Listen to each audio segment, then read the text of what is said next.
Good morning, ladies and gentlemen. I have just concluded discussions with Ms. Nisha Biswal, Assistant Secretary of State for South and Central Asia, and Mr. Tom Malinowski, Assistant Secretary for Democracy, Human Rights and Labor of the U.S. State Department. I also welcomed Ambassador Atul Keshav, who just assumed duties as the United States Ambassador to Sri Lanka. We have continued the dialogue that began following the election of President Sirisena in January and my appointment as Foreign Minister then.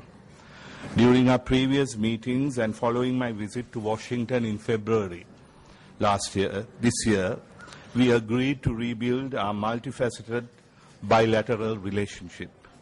Several new areas of cooperation were identified during the very successful visit of Secretary Kerry to Colombo in May this year.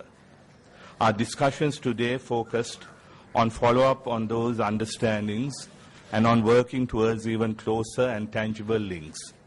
We discussed steps taken by the government of President Maithripala Sirisena to promote reconciliation and to strengthen the rule of law as part of our government's overall objective of ensuring good governance, respect for human rights, and strengthening our economy.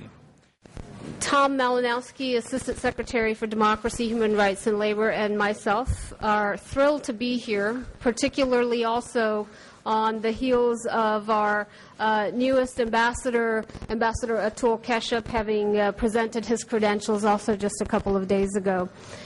We're here at this very momentous occasion to really reaffirm the strong support of the United States for Sri Lanka, for the Sri Lankan people, and for the commitment of the Sri Lankan government and the Sri Lankan people towards this path of democracy, of good governance, of peace, and of prosperity.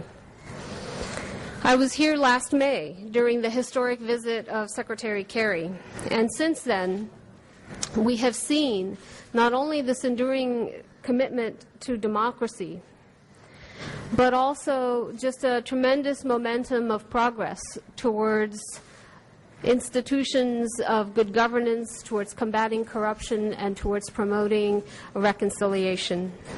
As Secretary Kerry noted at that time, this is a long and difficult road, but one that the United States is committed to walk down with the people of Sri Lanka and to provide support. And it is in that spirit that Assistant Secretary Malinowski and I are here today to reaffirm our support, the support of the United States for Sri Lanka. Come back to Sri Lanka and to see you and to see the formation of this new government and all of the hope and promise that it represents. In just the short time since I was here last, and in the shorter time since Secretary of State Kerry was here, we have seen steady progress towards the forward-looking agenda that this government has set, and it has been heartening to people all around the world. With the most recent example, of course, of the election, another promise made that was kept. What is most important to us is the message that the people of Sri Lanka have sent. Twice now this year, the people of Sri Lanka, north, south, east, and west, have told us that they support change.